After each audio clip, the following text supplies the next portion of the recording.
Welcome to the 5th episode of the HLI podcast. Today, we have a very special guest, Kate Grant.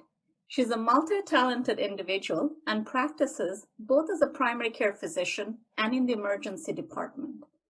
I'm thrilled to have this opportunity to hear firsthand the experiences of our crucial frontline health workers.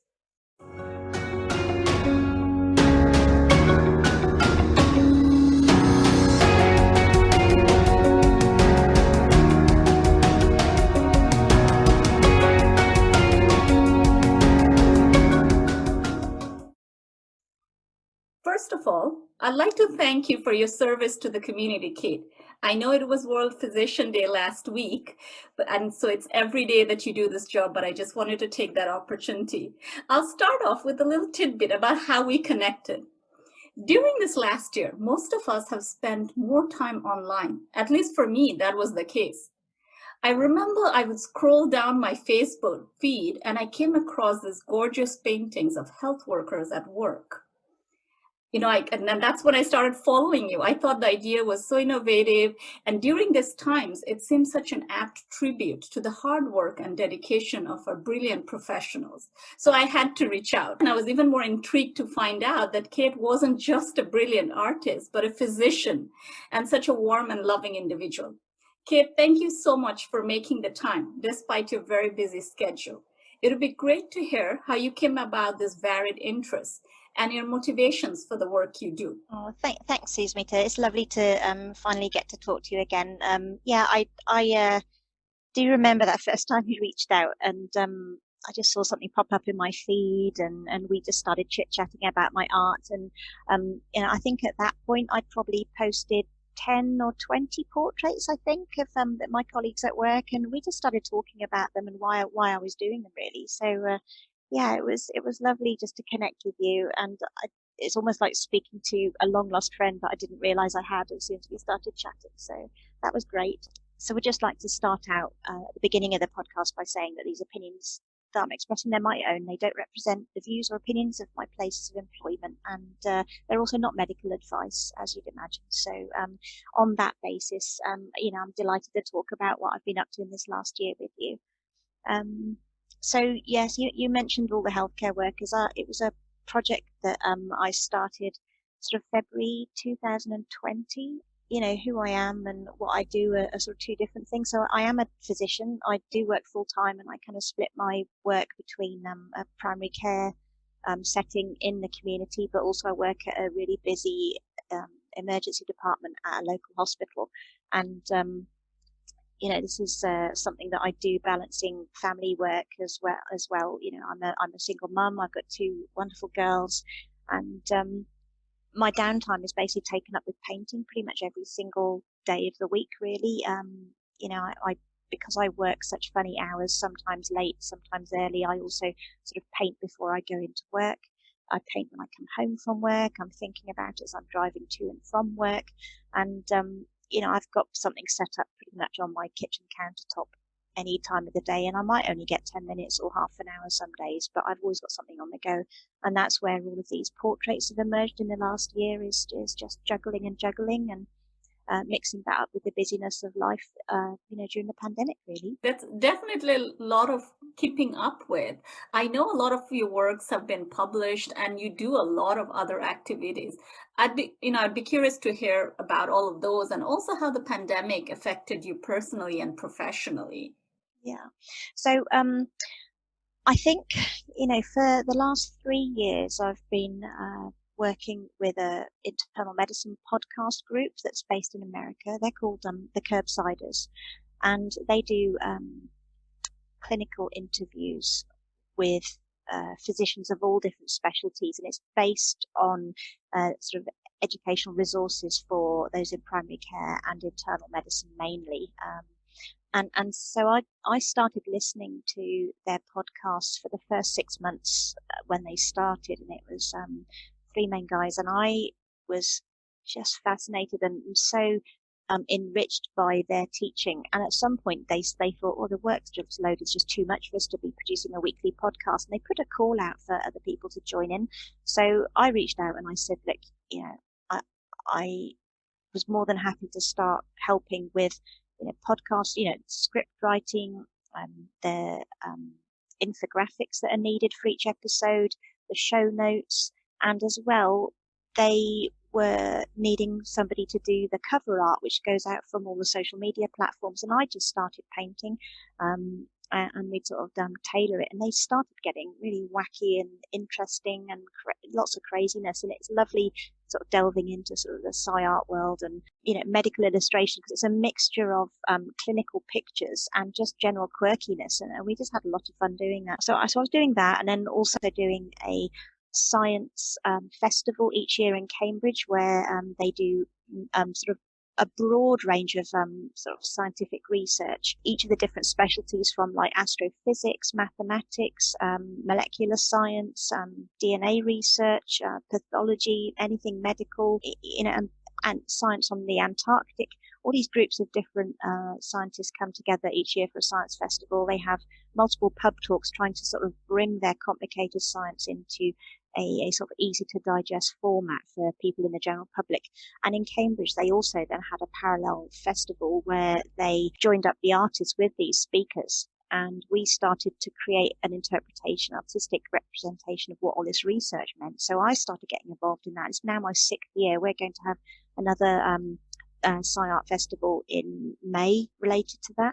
So I have, and that one is called Pint of Science. It did start as a small, project in Cambridge, but now it's worldwide. I think it's in over 32 countries now, where they have a week-long festival of science, and some have adopted the additional art as well.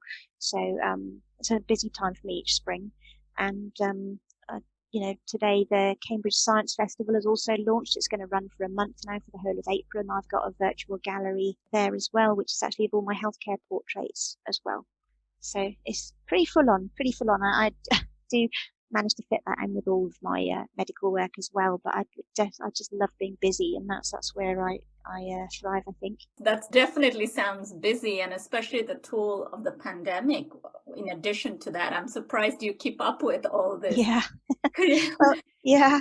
So, I could tell you about how the portrait project started, because that is how we linked up. So essentially, about a year ago, I was just looking at my colleagues. We'd just come out of the winter months. It's always a fairly quiet, not a quiet time clinically, but it's a quiet time with people's mood. We're all waiting for spring to come.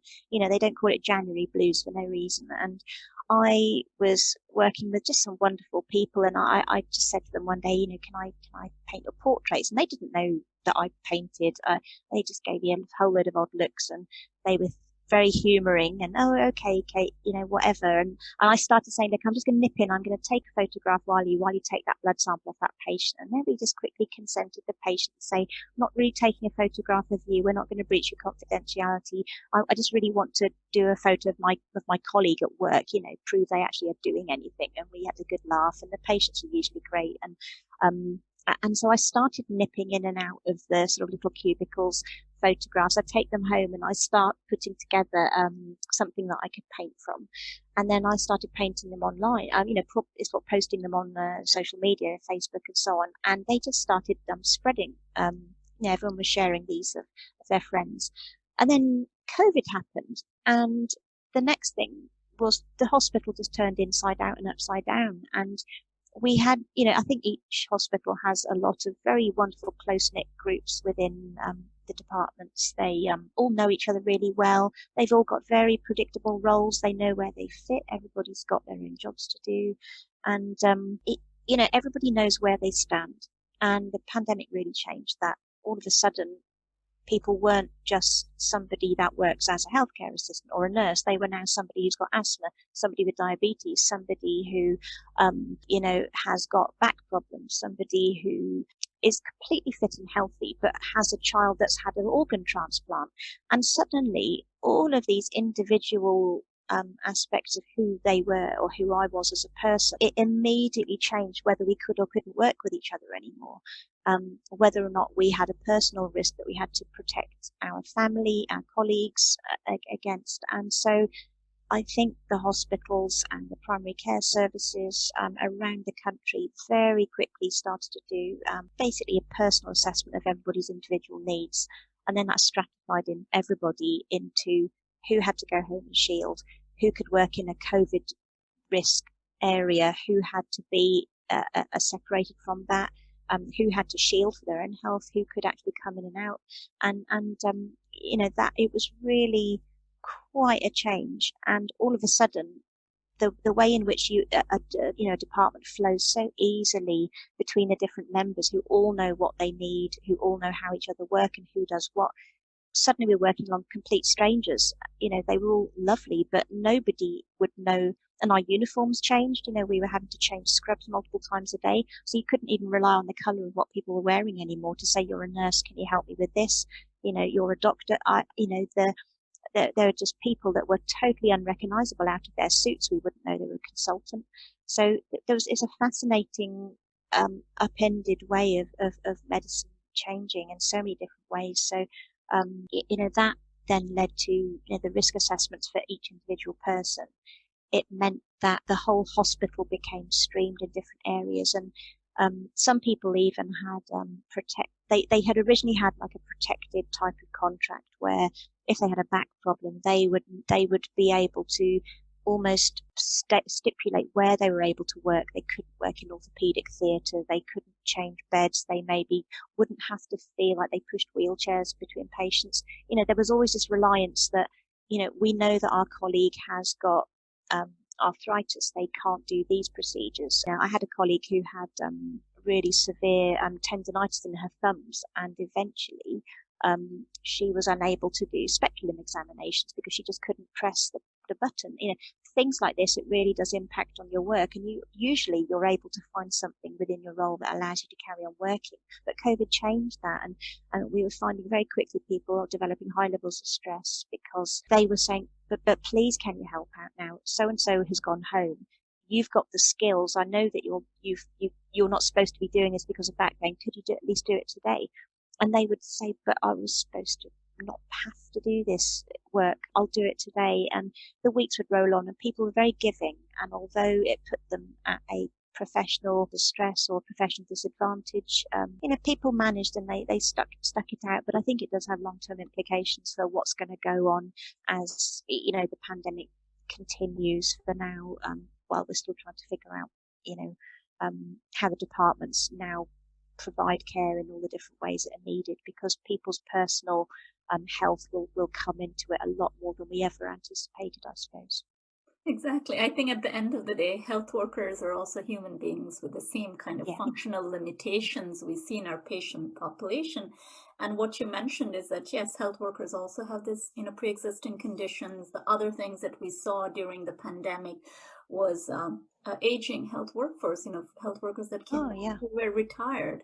And we do know that in the pandemic this is an age group that we had to be more careful of. So that was really interesting to see that, how NHS has already incorporated, some of these features into their thing. But at the same time, the pandemic was unexpected, and being a larger institutions, I'm sure for many health systems, is how do you make these changes? How do you fit it in?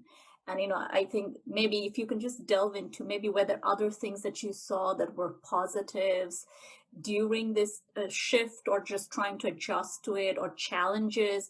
And I remember in our conversation, you had mentioned that you actually contracted COVID. I'd love to hear more of that. Yeah. So as far as, you mentioned the aging work population, I think something that I noticed a lot was the level of experience that older healthcare workers have. Not only have they seen it all, they just have a wealth of experience that they can draw on. And it's really amazing how, not only are they more likely to be flexible and adaptable, they volunteer themselves. There are some people who said, I'm just not going to go home and shield. I'm just going to work, and I'll just take what comes.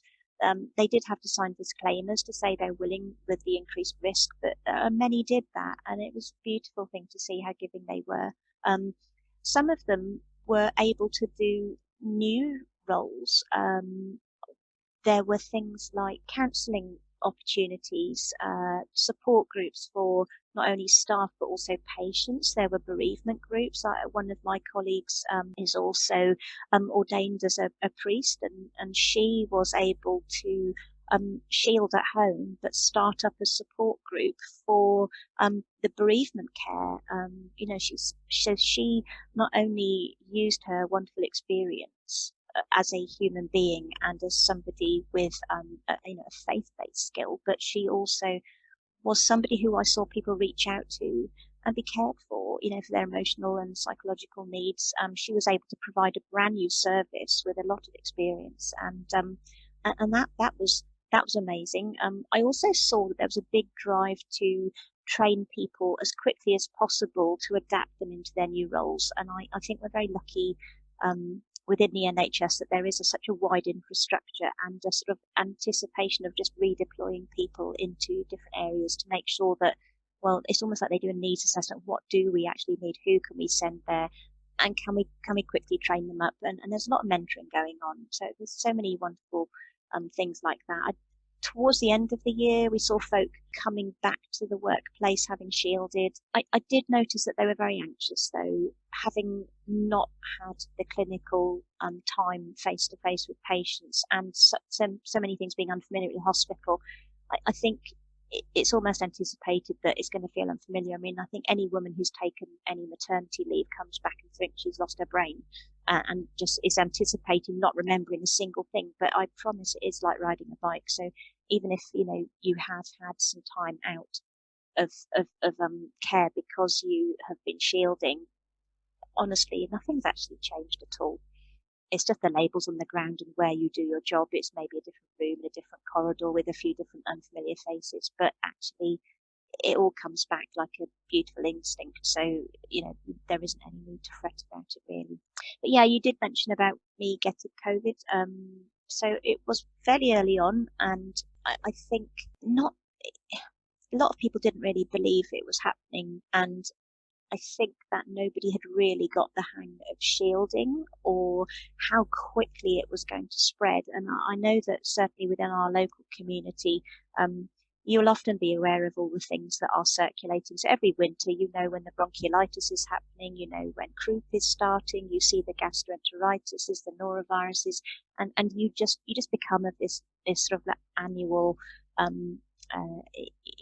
going on, and what time flu season is going to start. So back last year in January, we started seeing people coughing, and they'd be coughing for weeks and weeks and weeks. And literally, you just shrug your shoulders and say, "Yeah, sorry about that. So many people have come in with the same symptoms. Yeah, this one definitely lasts a long time. Oh, yeah, I'm sorry you're still coughing. No, I can't hear anything on your chest. No, I think it's fine." We really did see this pattern emerging, and it was only once the news was coming from Wuhan that we realised that, oh, maybe people have been having COVID all along. And then the labs would say, well, it definitely isn't that because nobody's got a travel history from China. It won't be that. We're not testing anyone who doesn't have a positive travel history.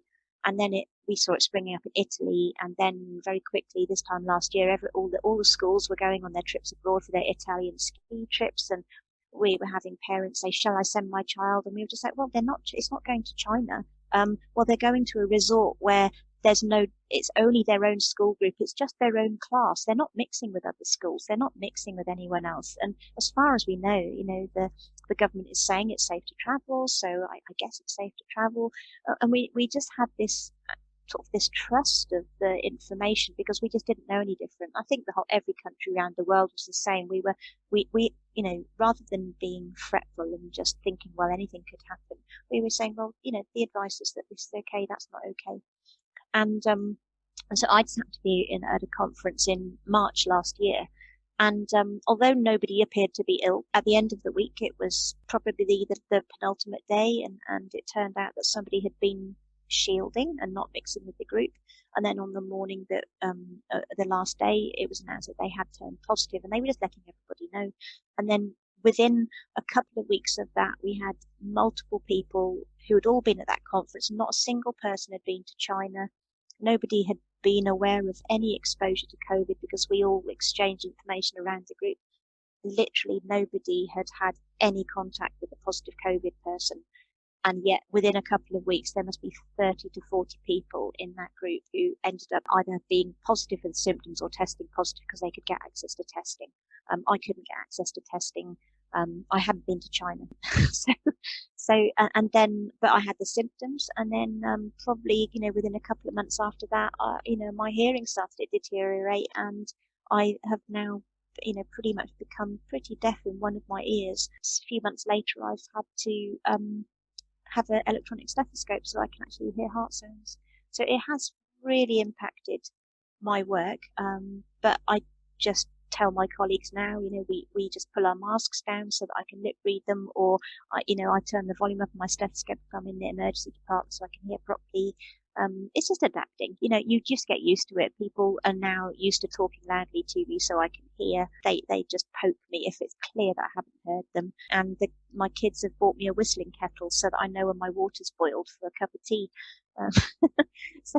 And they just get annoyed at me. We now have subtitles on any movie we watch because they know that I can watch it with a bit better enjoyment now. So we adapt, So just, watch this space. I don't know what's going to happen really.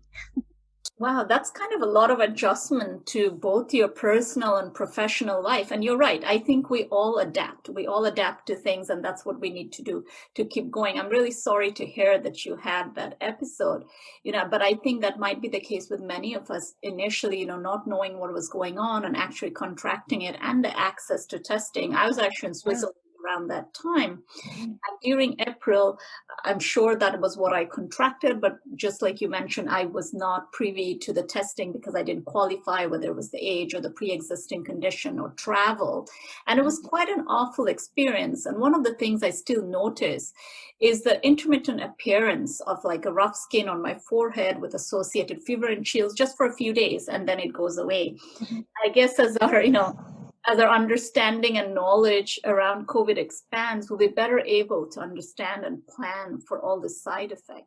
What's on everybody's mind is the vaccines that have come up. So we're excited about it, but at the same time, what keeps us wary is also variants. I know the UK, this has been one of the issues. I don't know, what were your thoughts about this, and maybe some of your suggestions that how can we better prepare for the next pandemic? Yeah, I think as the months have gone on, we're definitely getting a lot more talk with patients about long COVID. It does crop up in multiple, certainly primary care, consultations. People are now being advised if they have, symptoms that they can expect to be referred to a long COVID clinic. But from our end, we are also advised to listen, just document, try to reassure. We have resources within the NHS to refer people to website advice about what to do if they suspect they've got long COVID, but also just what to expect in the recovery phase, because many things are variable. Some symptoms can be very intense and others can just be fleeting and short-lived. So I think just knowing what might happen is just, I think that's what people appreciate, is just saying, we genuinely don't know. This is what we do know. This is what you can expect. And I think trying not to guess at a type of treatment that may or may not help. I think that's where we're at the moment. It's just not assuming that you can treat respiratory symptoms like they're asthma, because they're just not, or trying to treat fever and rest. And you can't also can partly say it was a bit like recovering from flu, but or you're always having that added caveat, but we're not quite sure yet. So as long as you're managing day to day, we'll just keep going for now. And there's just a lot of trying to encourage people to be patient with themselves. It's very, I think most adults, they don't tend to get very ill with many things that are viral in nature. They tend to bounce back within a few weeks. So things that are turning into these sort of, chronic fatigue type syndromes and so on. It's hard psychologically to feel so at odds with your own body, and I think people struggle. I think as far as the vaccines go, we are getting a lot of phone calls from people saying, was this the type of reaction I was supposed to expect? Am I supposed to be worried with this? Is it okay if I just stay at home? Do I have to do anything? And it's just a lack of certainty that people have, that they're not sure whether they should or shouldn't be reporting it. But on the other hand, it is just a vaccine. They're vaccines that were already pre-prepared, and COVID was just another adaptation of that, and it's been wonderful to see the rollout. I think in the UK we're incredibly fortunate to have such a full-on fast vaccination program. For many it's not been quick enough, but they're doing everything they can, and I know that other countries are doing everything that they can. And I think as long as people are still making sure that they are taking the precautions to limit social contact while there's still a risk, I think that's such an important part of allowing the vaccine to be most effective, is not just to have a jab and then start partying. So we do understand that people have got anxieties about the illness, the recovery phase, the vaccine, the post-vaccine phase, and that's normal. And I just to say to people, don't worry that you're feeling anxious about this. That's to be expected. I think we're all in the same boat, and from our side of the table, we're glad if we report stuff because it helps us, build a fuller picture of what we know to say to patients. Those are good observations. Like, what are some of the things, if we were to prepare for the next pandemic, do you think we should follow up on? Should we look ahead to? Was there something in particular that you wanted to mention? Was there? Yeah. Well, so before we were talking about this podcast, I did send you a quote by Hegel, and it was something which I've heard people say multiple times over the years, but it's just about history and how we just don't learn from it. I know, that's one thing I keep telling people, that I almost think that history in its own way keeps giving us the same challenges till we're ready to learn from it, right? I know. So yes, I'm just going to start this sentence again. So so when we were preparing for this podcast, I'd sent you some thoughts over, and one of the things was a quote by Georg Hegel, of the sort of German philosopher, and he said, "What experience in history teaches us is that people and governments have never learned anything from history or acted on principles deduced from it." And I just think that's so true. I think, like you said, we are presented with the same challenges over and over, and we ought to be better at spotting it, but we just don't. So what would we do differently for a pandemic?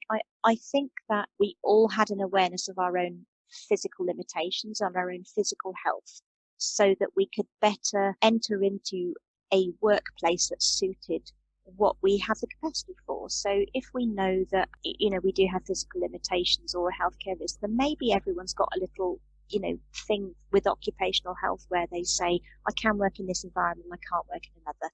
I think, just because you're trained to do a job doesn't mean you could do that same job in an orthopedic ward or a respiratory ward or an infectious disease ward. And there is always some occupational health preparation when people first were employed, in a clinical situation, but maybe an awareness of that as you get older, as your own personal health needs change. You might start off as a theatre, in somebody who works in operating theatre, but maybe you just have to be willing to adapt as time goes on. So a sort of personal awareness of that. I think the other thing maybe is just having a really robust psychological and mental health service for anybody that needs to be debriefed. It's like, those services are available to many. Not every country in the world has it. It can be in the form of, online resources. It could be face-to-face resources. It could be just a rule that if you ever had, like a resuscitation situation, that there is a quick debrief after that, and that does happen regularly in most places, just so that you can learn clinically from how it went and what went on. But psychologically, I don't think we do enough sort of psychological mental health debriefing necessarily when we go through trauma, and I certainly think the pandemic has shown that there's going to be many people with post-traumatic stress following this, and I think that's going to be a big challenge. And in primary care, I'm expecting to see a lot of that, and I'm already aware of many healthcare workers who are coming to me as patients now, and they're just done in.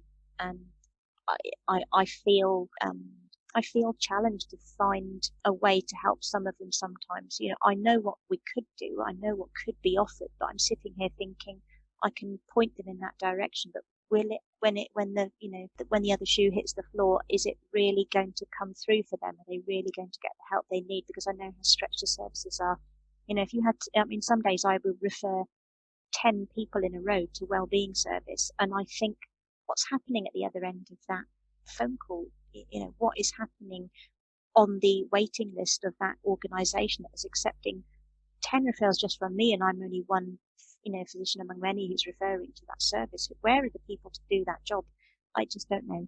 But I would like to think that many of the people who did be, delegated to other roles and other capacities because they had to shield at home, maybe they have some skills to offer. Maybe the older healthcare workers who have got life experience, they're able to support their colleagues, maybe retraining them because they can't do the COVID-related work anymore. Maybe that would be a resource that the NHS would be well to look into, just for an example. I think you touch upon quite a few things. So the better alignment of skills to what it is, and actually knowing beforehand, before we actually have the situation, that's very important. And considering the life course of the health worker as well, and how it changes over time. And certainly this is something I think you rightly point out, I think health systems should invest in, whether we have the next pandemic or not, but it's something that we need to remain agile and resilient, even as a health system. And the benefit that older health workers can bring in from actually bringing the life experience, actually talking about how it has changed. Because sometimes I think starting off, you don't realize, but we all go the same way. We all get old each day. Yeah. and I think as well, you often don't even know your own limitations. You just suddenly realize, actually, I've injured myself in this way. I've developed diabetes. I now have a heart condition. I shouldn't actually be doing this. I had a very stark example of that this summer when I realized I couldn't hear. I couldn't hear anything. And, an audiology assessment later, and they just showed me where my hearing has lost. I had a discussion about what the frequencies of what you can hear through a stethoscope. And they said, actually, you can hear more than you realize, and you will be able to hear this. You will be able to hear this, and you're going to have to get this type of stethoscope that will augment. But I also realized that my work environment, if I am using a telephone, I now have to have one where I can put the volume up. If I'm in a closed room doing telephone consults for primary care, that's absolutely fine, no problem. If I'm in the ED and we've got 20 cubicles on the go, beeping, noises, people talking, trolleys, I just have to really concentrate. And sometimes I'll just say to my colleague, can you go and check this out for me? Because I don't know what I don't know. I don't know what I can't hear. And I've just had to admit to myself there's a limit. And I just now am very conscious that one day, I know I'm going to have regular audiological assessments just to make sure that I can still hear what I should be hearing as a physician. I don't misdiagnose anything. It's something that I just have to be aware of my own frailties and self-report them, and make sure that, and I think a lot of us, we might start in a job when we're really young and just not even realize that, somebody else on the outside might be able to tell we're no longer capable of that job. But there's a system that relies on self-reporting to say, help, something's not working. It's not necessarily the kind of system that will actually be very kind to you and evaluate you. You should not be doing this anymore. Exactly. And the freedom to self-report. I think that's thing, and that's, I think, brings in the component of not only the physical health and the mental health. So what you mentioned about trying to process the trauma of the patients that we see, trying to process the trauma of what it has on us, how does it affect us? But even like day to day, I think the mental health impacts, and this is going to be, like, we know the next thing. Our last episode actually on our podcast was, mental health, the next pandemic, like how are we going to deal with it? And I know for health workers, this becomes a higher burden. Like you said, that we all come into this job to serve the people, and we start feeling like, when are we no longer capable to do it? Like I said, somebody outside may be able to tell we're not. How do we even set this up? How do we get that guidance? I think that's important. But also what I've heard from a lot of health workers when it comes to mental health is that people are scared to seek out these services or self-report. Oh, totally, yeah. Because they're worried it can affect their licensing. And especially when it comes to mental health, I think that becomes a huge issue. I'd love to hear, how you have been dealing with your mental health. I know you've been taking care of professionals that do, but it'd be great to hear how you do it. And I know like you started the painting much before, but I assume that it should like, bring you a lot of solace and something to really engage in. For me, like I know I've shared with you, I started painting during the pandemic. Yeah, yeah. You've done some beautiful stuff. It's been lovely watching, and and I love us, swapping our photos on WhatsApp.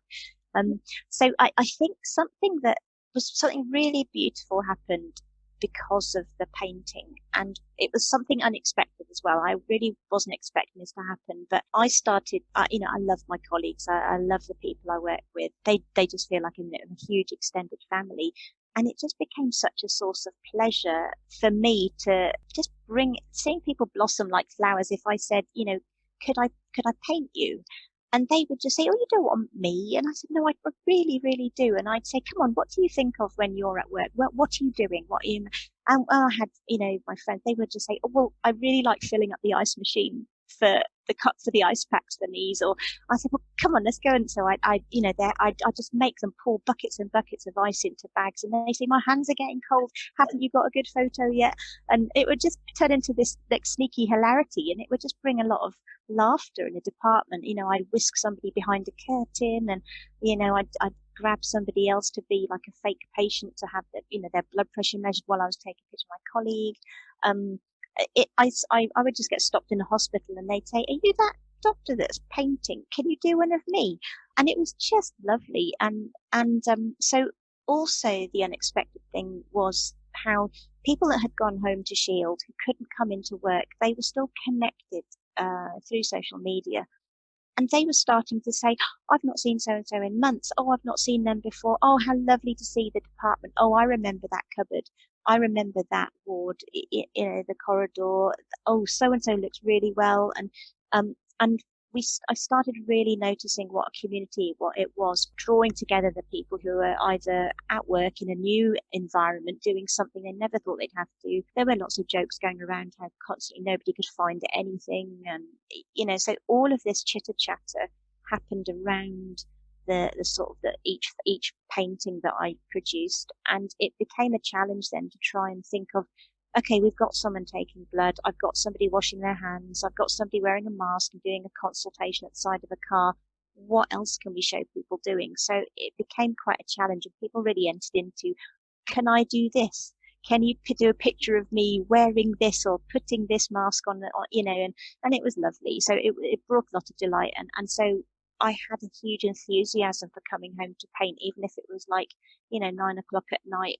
I would just feel like I just really wanted to finish this next one and get it posted for the next day. So that was a huge amount of pleasure for me, because it was making people feel included, and just knitting together our family. And so that was really good for me, mentally. I also dug a garden this year for the first time. We started watching movies together, and we cooked a lot more different stuff. I started running more regularly. In between two of the lockdowns, I got myself a swimming pass, and I started swimming before I went to work. So it just became, it's been an interesting experience. It's been very, very hard work and lots of very, very hard play. And I think that's kept me going. And I also know myself that I do not like doing the same thing every day. So I have to keep it mixed up, and that's why I locum. Well, you have so many skills, so I can imagine that you have to find places to apply all of them. So that's really amazing. Yeah. Was there any last words you wanted to share with us? Oh gosh, I did think about how unifying this whole experience has been to everybody. And again, I know I've used the word beautiful a few times, but I really do genuinely think that there's been some really precious experiences that people have had in this last year. I've seen people develop new friendships, to be more patient than they've ever been, to be patient with themselves, to learn how to just take things in their stride. All of us realised we were all in a boat where nobody could find anything, could find anybody, knew how to operate things, new algorithms, new guidelines, how to do things. Everybody just has just said, oh, it's not perfect, but how can we just have to get through today? And so knows the answer to that. And we've just turned this enormous network of supportive colleagues. I think that's been wonderful to see. And I think as well, it pares everything down to real basics. Nobody assumes anything anymore about what someone can or can't do, whether they are or aren't, having a personal crisis. If they have got a pre-existing health condition, I think they have just said, oh, okay, I'll do it for you. You go over there. You do what you can. I'll do what I can in this area, and that's been lovely. Very adaptable, and I one of the things that I shared with you earlier was this poem by Barbara Kingsolver, and it's called Six Women Swimming Naked in the Ocean, and she published it last year, and it's about if everybody takes all of their clothes off, we're just left with the bodies we stand up in. There's no society, there's no race, there's no religion, there is no difference between us all. It's just what we stand up in, and this poem where these six women go naked in the ocean, and they've all got headlights on so they know where each other are, and they all realise that they've all just got boobs and they float, and it's just this funny comedy imagination of the very physical nature of our bodies, and when it all boils down to it, we're all very normal people, and we've all got something to offer, and it sort of just led me on to this other thought by Hegel that there is something that reconciles all of us together, and it's our humanity. It's what we're trying to achieve together as well. And I suppose I've really seen that everybody's put their differences aside. People have partnered. The patients have partnered with us as we've tried to deliver healthcare as well. It's been very hard for patients. They don't know what's happening. They don't think that we're open for business, but we are. And when they find that out, they're willing to accept changes that aren't ideal for them nor for us, but they've been willing to try and adapt along with the health services that's provided care. And COVID has reconciled so many things in every walk of life this last year, and I hope that we take all the good things that have happened and we keep those bits. We don't try to go back to how it was, but we just keep the good stuff, including the new way that we sort of interact with each other and what we've got to offer. You're so right. Those are very wise last words. I think the kindness we've seen during the pandemic is really mind-blowing, and the understanding, accommodation. I think we connected because of that, the connectivity between individuals. And then most of us have tried to use that, as much as we find ourselves in a very difficult situation, to really use that to, either include new hobbies, to develop as people, and to reach out. And I'm really hoping those still stay as we correct the other things that need to be corrected and strengthen our health system, especially, really understand what our health workers go through, our patients go through, and overall we can be healthy. And, the oneness of humanity, I think that is so important. And we are, of course, the same at the end, no matter where you live or who you are or what you do. And that is the most important message that comes through. Yeah. I really thank you for being a guest on our podcast. Oh, it's been a pleasure. Thank you. And to all of you out there, please join us next month, second Thursday, May 13th, to explore another facet of health workers in COVID. If you want to view Kit's art, which I highly recommend you do, please visit her website at kitgrandart.com. As always, we welcome your suggestions and comments on our social media pages, or email us directly at podcast@healthlawinstitute.org.